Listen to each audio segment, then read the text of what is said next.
အခုတော့ကျွန်တော်စိတ်မပြောရနဲ့ချင်းတွန်းအောင်တရက်ထွက်လာလိုက်တယ်ဗောနော်အခုလက်ရှိတဲအမှတဲတဲ့ဟိုတယ်လေးကတရက်မှ400ပဲပေးရတယ်ဗောနော်တော်တော်လေးတန်းတယ်အစိုးလို့ပြောလို့ရတယ်အမှတဲပြီးတော့ကျွန်တော်ချင်းတွန်း cave ကိုသွားမယ်ဗောနော်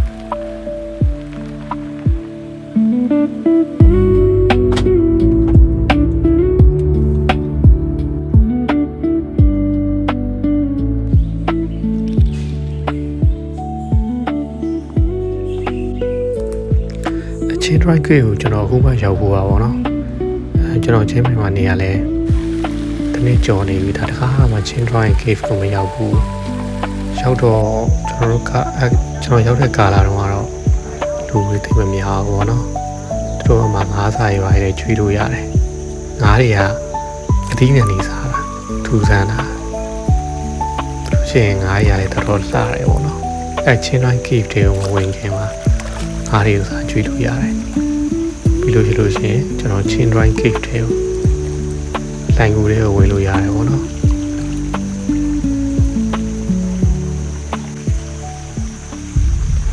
လိုင်ကူတွေကိုဝင်ခင်မှာကျွန်တော်ဝင်ကြေးပေးရတယ်ဗောနော်ဝင်ကြေးရတယောက်ကို50လောက်တော့မသိဘူးကျွန်တော်သိမမှတ်ပြီးတော့လိုင်ကူက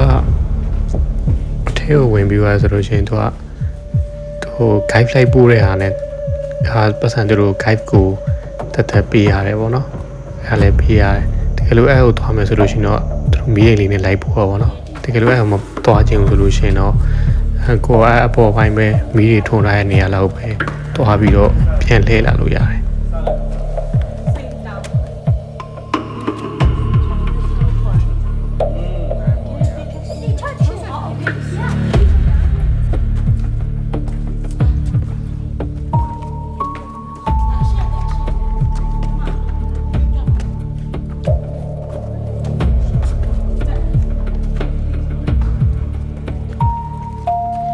သူတို့ guide ကမီးရိပ်လေးနဲ့လိုက်ပို့တာပေါ့နော်ဟိုထဲမှာတော့တော်တော်ဘာမီးမှမရှိဘူးသူတို့ပို့တဲ့မီးရိပ်အလင်းပဲရှိတယ်အထဲရောက်လို့ရှိရင်ဖုံးမီးတွေကလည်းဘာတိတိလေးရွေရတော့ပေါ့နော်ဖုံးမီးတွေကဆိုတော့လည်းတိတ်ပြီးတော့သူတို့မီးရိပ်လောက်မလင်းဘူးပေါ့ပြီးတော့အောက်မှာကျတော့ရှည်တွေအဲ့မှာအပေါ်မှာဆိုရင်ကလင်းတို့တွေပေါ့နော်ဆောင်းတော့မြင်ရလင်းတို့တွေအများကြီးပဲရှိတယ်ပေါ့နော်အောက်မှာဆိုလို့ရှိရင်လည်းအရင်တော့ရေတက်ထားခဲ့ဘူးတဲ့ထင်တယ်ပြီးချောနိုင်တယ်ပေါ့နော်တတိထားပြီးတော့တစ်ချက်သွားလို့ရတယ်တရားတစ်ခုကတော့လူကြီးပါလာရင်တော့မသွားအကောင်းဆုံးပဲလူကြီးပါလာရဆိုလို့ရှိရင်နေသွားပြူရအထဲဝင်ရတာပဲရှိတယ်မတော်တဆချောကြထားရအနေရရှိနိုင်တယ်ပေါ့နော်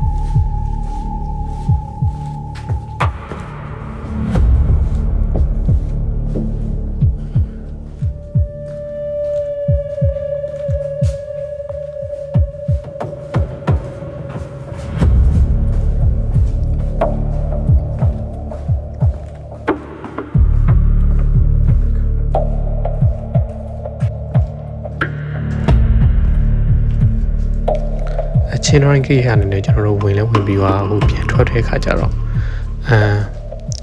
ချင်း drive မှာရှိတဲ့ hot spring တစ်ခုကိုပဲသွားတာပဲ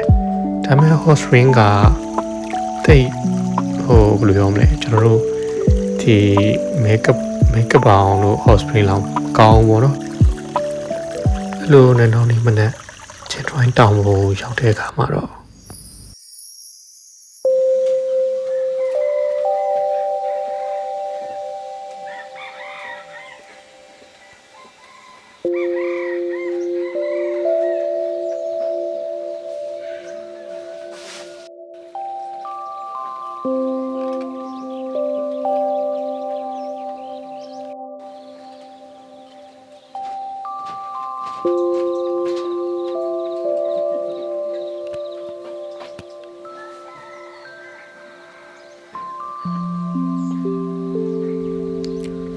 ချင်း drive တောင်ရဲ့အပေါ်ဆုံးရောက်သွားတဲ့အခါကျတော့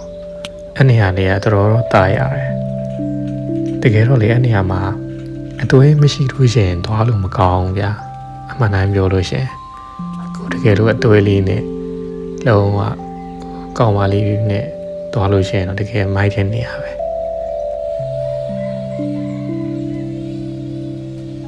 အဲကြောင့်မလို့အသွေးရှိလို့ရှိရင်အချင်း drive အပေါ်ဆုံးတောင်းထိပ်မှာ